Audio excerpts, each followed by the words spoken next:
guys, welcome back to my channel. Hey, what's up if you're new? My name's Raven and I'm the Soul Witch. In today's video, I'm going to be doing something I've never done before, and that is I'm reviewing Salvador Dali's tarot deck. Of course, I've never done a tarot deck review on my channel before, but if we like this, then maybe I'll continue it. If not, then at least you got to see a really cool tarot deck, right? But anywho, if you are unfamiliar with who Salvador Dali is, that's totally fine. I don't typically talk about art on my YouTube channel, so I get it. Salvador Dali is a world-renowned surrealist type of artist. He worked in different types of mediums such as painting, film, sculptures, photography, different types of design. I mean, he basically was just known for his type of art, which is surrealism. And I thought that I would share this tarot deck on my channel because I am a tarot reader and I am obsessed with tarot readings and tarot decks, and I collect them. And I thought it would be kind of cool to share my quote-unquote fanciest deck to you guys, just because, why not? Now, when I say the word fancy, I don't necessarily mean like fancy as in it's super expensive or the production of quality is super, high quality. I find that this is a fancy deck to me because first and foremost, this deck was gifted to me, and any deck that is gifted to me is rich because someone was thinking of me enough to purchase a tarot deck for me, and I absolutely love that. They obviously see that I take tarot reading seriously, and it is just a great gift to give a witch all of the time. And secondly, most tarot readers don't use tarot cards that are depicted by types of artists like Dali. Most of the time, we get the classic Pamela Coleman Smith weight deck, and that's fine and dandy too, but because this is a deck that was illustrated or created by an artist like Dali, this is what you would consider a collector's deck. Now, if you are somebody that uses this deck in your everyday life, more power to you. You go and do the damn thing. But for me, this is not one of my decks that I use in my practice. It is just something super pretty that I like to look at, and yeah. So I'm not gonna go into Dali's history very much, but there is one documentary on YouTube that's free that you could watch if you are interested in the life of Salvador Dali. But I do kind of want to get into the type of art that he did, which is surrealism. And I personally, I'm not an art buff. Like, I don't go into museums that I can't, and I identify all different types of art or whatever. I'm not like that, okay? I do love art, but I am not like a art connoisseur or anything.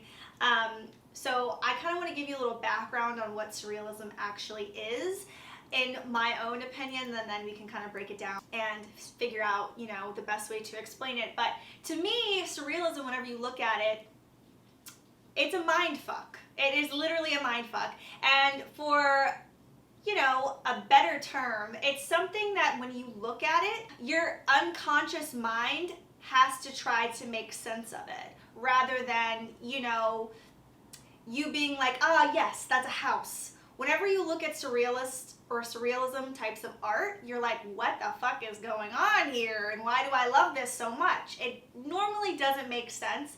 And to me, it is where reality and art become one, and it's like you can't necessarily see the boundaries or the limits of it within the art itself. So if you are familiar with who Sigmund Freud is, basically he was this neurologist guy who invented psychoanalysis, and he made a comment on Dali's paintings, and I'm gonna read to you what he commented word for word, because I just feel like this definition is better than anything that I can describe to you. And he says, quote, "If you look at paintings of old masters, you are immediately inspired to look for the unconscious aspect. But if you look at a surrealist picture, you are immediately inspired to look for the conscious aspect." So like I was saying earlier, if we look at like a classical painting, we can see that there's a beautiful woman sitting in a chair, or we can see that there's a god being depicted, and that's like Psyche, or that's Cupid, or whatever the case may be. But whenever you look at a photograph of a surrealist piece of art, you're like, what am I looking at? Is this a face? Is this a car? Is this a building? And what does it mean necessarily? So I thought that Freud's definition of that was absolutely like, it definitely like defined surrealism better than I think I personally could. So anyway, the reason why I think this deck is so cool is because a lot of people don't understand that tarot readings are all about psychology, and it's all about the subconscious and the conscious mind. So having an artist that mainly works in surrealism, it's like, what is their take going to be on it, and what is it actually going to look like? And it's just like awesome to me, because I think surrealist type of artists, they go beyond just like painting a tree and then bringing poetry to the tree. Like for surrealists, their poetry is beyond the tree. It's like in the little details and the cracks of the tree, like the thing that makes up the tree. But I'm digressing now, but I just feel like this perspective of surrealism in tarot is amazing, and having Salvador Dali do his own deck, amazing. Now, I do kind of want to throw in a little bit of tea about this tarot deck. Salvador Dali actually got sued for not finishing the deck. Apparently the publishers that he had a contract with kept changing, so the deck was being delayed, and then I think he just stopped working on it altogether, and eventually they sued him, and they worked out an agreement to where I guess he signed a certain amount of the cards, and then he later settled the contract and eventually regained, I guess, redistribution rights or something like that, and that eventually led us to having the complete tarot deck from Salvador Dali. And I'm so excited to share it with you, so let's go ahead and get into the deck and let's talk about it and kind of like unbox it, but I've already opened it, so you know, it's not necessarily an unboxing. So the Salvador Dali tarot deck comes in this beautiful velvet box. I'm sure I'm going to insert some clips here so you can get a better idea of what it actually looks like. It's a pretty durable box. Not every tarot deck comes in a box like this, so I thought that this was like another indication of, okay, this is not an everyday deck, you know, this is something that is special, you don't want to mess it up, because it's just so nice and well handcrafted. I don't know if it's handcrafted, I might have just made that up, but anyway. It comes with a pamphlet the size of the box, and then it comes with the tarot deck as well. And then whenever you open the book up, you'll see that it has basically like the history of Dali, how this deck came to be made, talks about the structure of the deck, it talks about surrealism. One aspect of this book that I really thought was cool that you don't see often is it has multiple languages in it. It's not just English, so you know, I think in America, obviously we have just American or English most of the time, but I don't know, even though I can't read in other languages, I love that aspect of it. It just seems more world-renowned and special to me that way, which may be kind of lame to some people, but I adore it. And then also what I found interesting in this pamphlet is they have a section on how to read the tarot cards. I think most tarot decks that come with booklets has that type of thing, but I'm not sure who created, well, I guess Toscan, the publisher who is selling this tarot deck, came up with the idea on how to read the tarot cards. And while I was reading over this, I had this like epiphany. For the past, I don't know how long I've read tarot cards, I have always been somebody that's like, I'm a very much practical type of tarot reader. I don't try to manipulate or persuade people based off of my own bias, such as my intuition or things like that. I try to be as practical as possible. So what I see is in the cards is what I'm telling you. And whenever I was reading over this, it kind of like called me out a little bit. It was like, there's no wrong or right way to read tarot, which I always stress to people, but for some reason in my mind, I am very like gridlocked into the way that I read tarot cards. And a part of me gets bored with that because I know that my intuition and my clairsentience is like a gift, and I don't necessarily use it all the time. I try not to, you know, influence people that could give them some sort of bias or whatever. So they mentioned like you don't have to, pull the cards with your left hand, and I'm like, wow, they just really called me out, because in traditional tarot reading, you only use your left hand, you only shuffle a certain way. And because Salvador Dali is all about the unconscious, it really made me think like I need to start just following my intuition more often whenever I'm doing tarot readings, like I originally did in the beginning when I was first learning how to read tarot. And I don't know, I just thought that was interesting that they included a how to read the cards section. And it doesn't necessarily tell you how to read the cards, but it does have some tarot spreads and practical tips and stuff like that, which I think is absolutely amazing. Getting into the art of the actual tarot deck beyond the book, right? When it comes to tarot, when somebody is reading the tarot, it is so important that you know what you're looking at, you know what you're depicting, so that you can say whatever it is that you're seeing in the art being illustrated to your client about the situation or context. How you talk, how you depict things, everything is psychological, okay? And in this art deck specifically, it's been said that Dali didn't work on this by himself. He had collaborators, so you'll see in the definitions next to each card where the art sources came from. Like some of the cards, I will show you a few of my favorite cards later on in this video. Some of the cards are original works by Dali, and then others are like from collaborators, but it also shows you like where the art originated or was inspired from. So I thought that was super cool, because when do you ever see that on a tarot deck? Or like, when you never see that explained in a tarot deck, like this was from Marie Antoinette or whatever the case may be. So I thought that was a really cool aspect of this book as well. The book includes major and minor arcana explanations and definitions, and in those definitions you'll see how you can interpret the cards, and then you'll also see practical advice whenever using the card, and then it'll reference the pictorial sources from the art illustrated in the cards. I'm going to be sharing today with you a few of my favorite cards from this deck, but they're mainly original works of Dali's in the cards themselves. I will show you the cards, what they look like up close as I'm talking to them, but we're just gonna dive right in because why not? The first card that I'm going to introduce is the Death card. Of course I would, right? Yeah, Sleepy Flower wants to talk about death.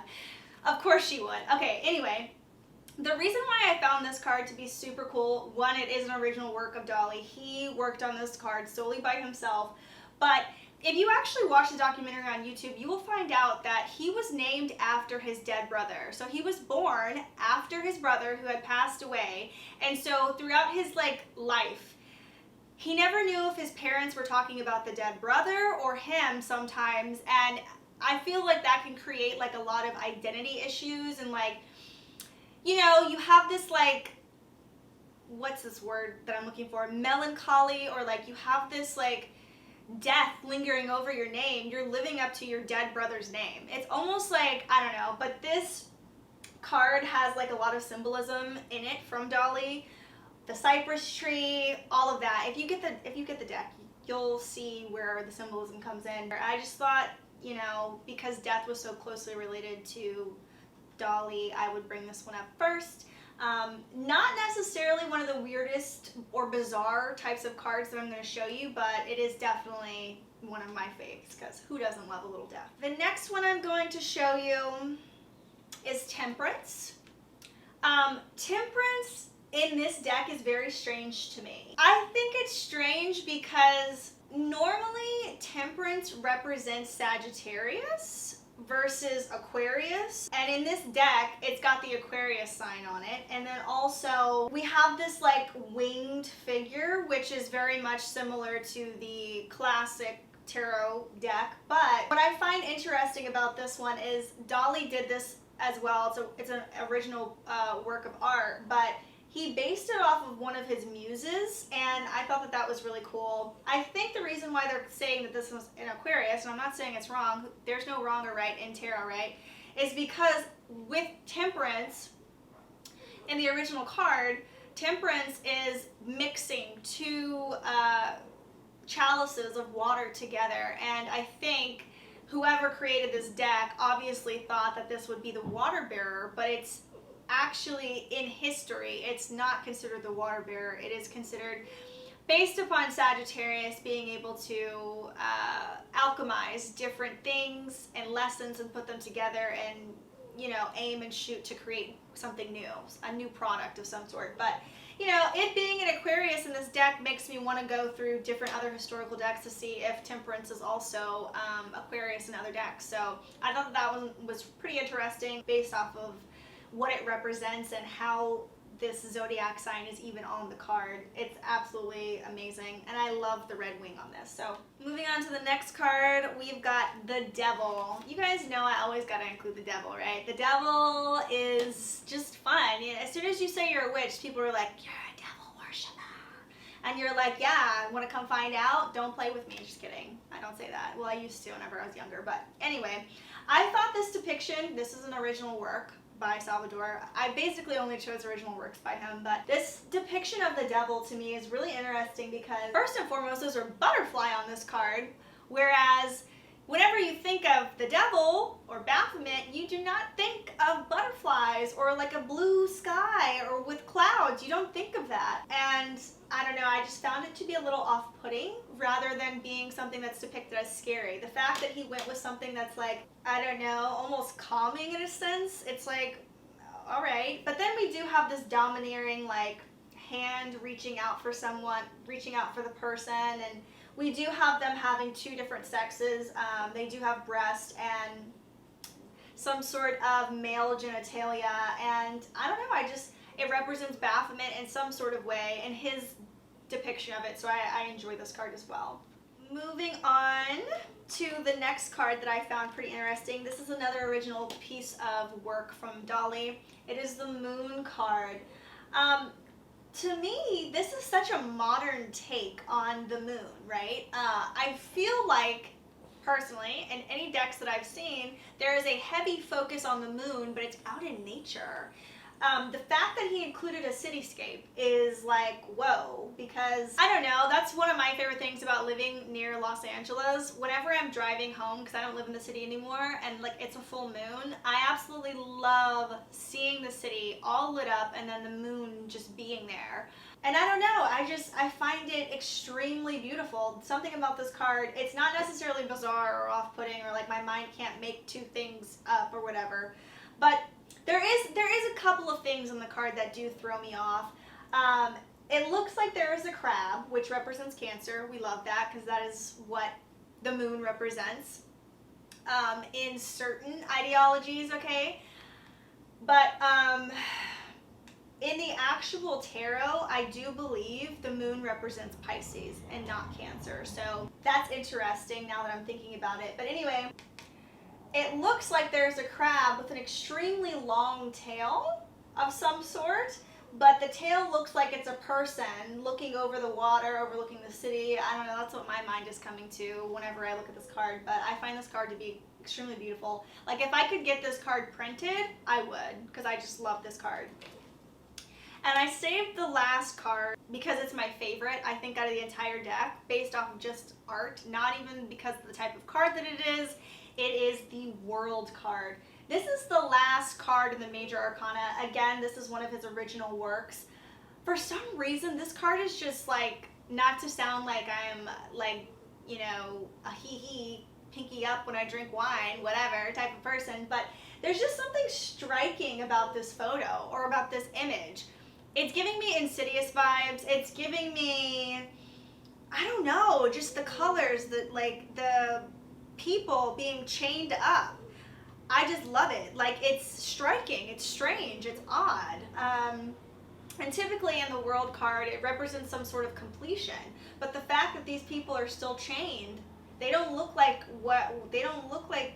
their chapter or story or journey or process is over. It looks like there's a little bit more to learn, a little bit more to know. And I don't know, I just found this card to be extremely striking.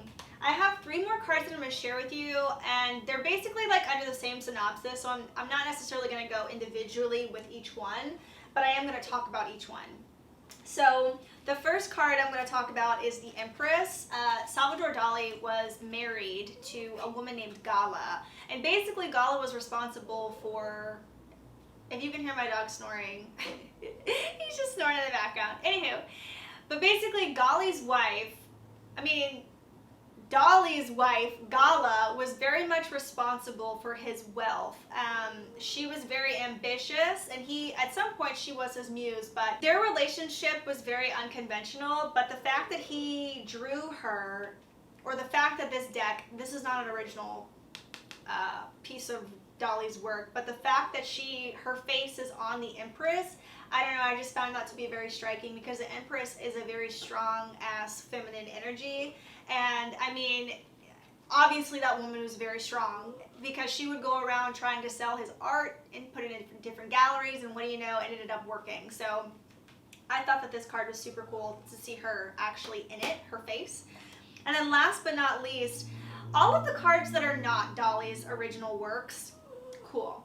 I was cool with it. Like, they have some kind of resonance towards him, but I feel like I personally can tell what he did and what he didn't do. So like all of the minor arcana, like the core cards, we have the Queen of Wands and the King of Wands. What struck me the most out of these two was the Queen of Wands is literally a depiction of Marie Antoinette, and I love that. And then before I even read what the card was, I saw King Louis XIV, and I'm very much into that era. Like, I love Versailles. I would love to go to Paris and like see everything. If you guys have never watched Versailles on Netflix, I highly recommend it. You should. It's very dramatic. Lots of sex, lots of drama, lots of whatever, but yeah, I knew immediately that this was King Louis. So I was just like, I love that they actually used a king for this type of, representation. And that is on a lot of the other cards as well. Like, you'll see if you get the deck yourself, they use a lot of similar things that happened in real life. So, yeah. But yeah, so those were the cards that I wanted to share with you today out of this deck. I am never going to use this deck in my practice. Maybe one day I will display it in my home if I ever own a house. But I can't see myself displaying it as a work of art whenever I change my decor and stuff. But yeah, what did you guys think of Salvador Dali's deck based off of the cards that I showed you? Have you guys ever heard of him before? If so, what are some of your favorite Dali's? What are some of your favorite Dali pieces? And then also, if you enjoyed this review on the tarot deck, feel free to let me know in the comments, and I will definitely do more tarot deck reviews, not just on fancy ones or sentimental ones to me, but ones that I actually use and why I like them and stuff like that. Just let me know in the comments. I would love to do more tarot deck reviews. And then if you guys let me know, I will definitely make more. So I hope you guys enjoyed this video. Thank you guys so much for watching, and I'll see you next time. Bye.